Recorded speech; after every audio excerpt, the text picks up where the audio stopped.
positiva e a excentricidade é maior do que 1, a órbita é uma hipérbole. Se um objeto fosse disparado em direção ao Sol, de uma grande distância, sua energia cinética positiva superaria sua energia potencial negativa. Alguns cometas têm órbitas hiperbólicas. A circunferência. Se a energia tem um valor especial, a excentricidade é 0. A órbita é uma circunferência.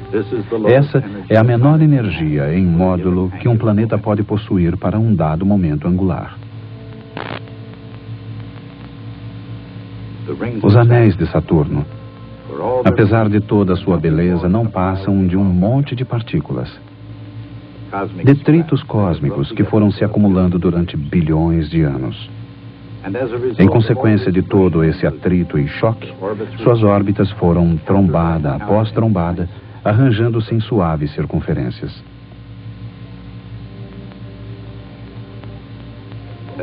Sabe-se que isso é verdade em virtude da relação entre energia e excentricidade, mesmo que o cálculo de 1 milhão de órbitas em interação esteja além da capacidade matemática dos mais potentes computadores da Terra. Até onde a moderna astronomia é eficiente, essa eficiência se deve à invenção do telescópio refletor. O espelho deste, por exemplo, foi polido até que não houvesse protuberâncias de mais de milésimos de centímetro. Essa precisão nem sempre foi possível, mas o princípio foi quase sempre o mesmo. Para focalizar a luz de maneira adequada, o espelho refletor deve ser polido na forma de uma parábola. Esse polimento exige técnica, paciência e um composto pastoso de polimento de lentes.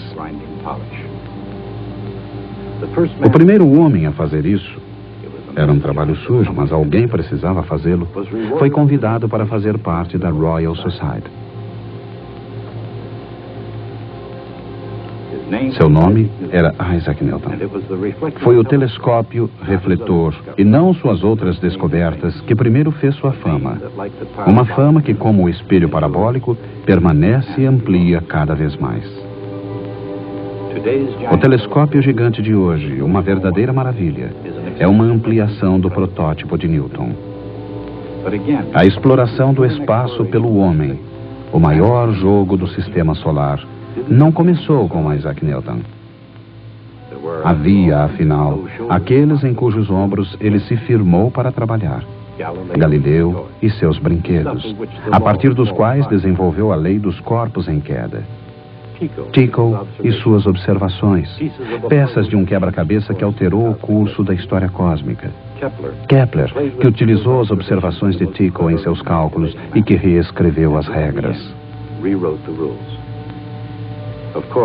Se o jogo não começou com o gênio de Newton, também não terminou com ele.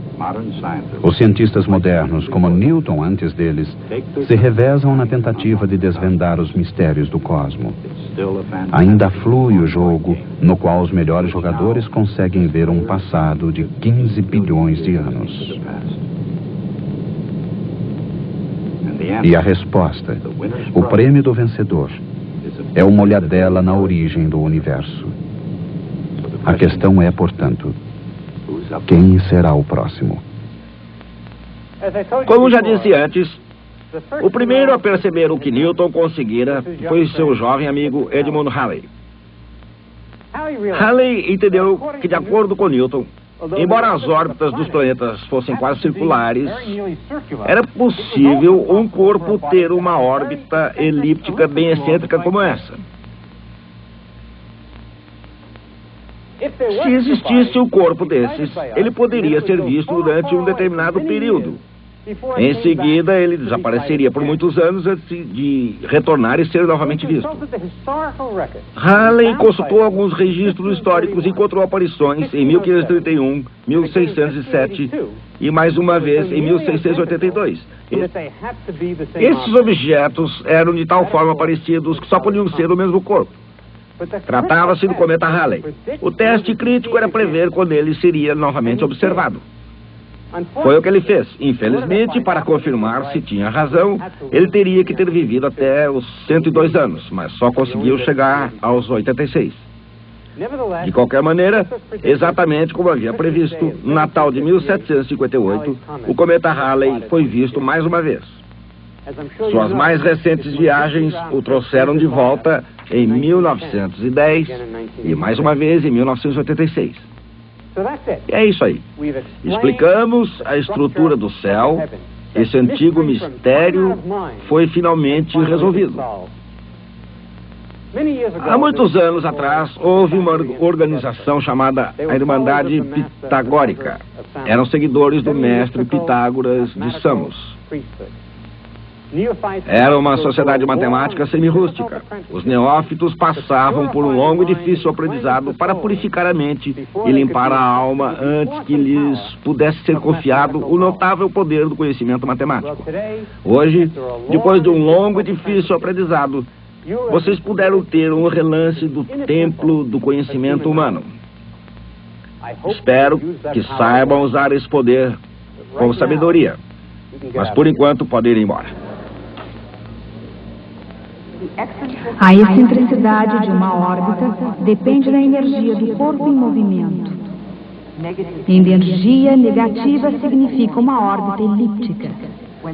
Quando a energia total é zero, a órbita é uma parábola. Quando a energia total é positiva, a órbita é hiperbólica.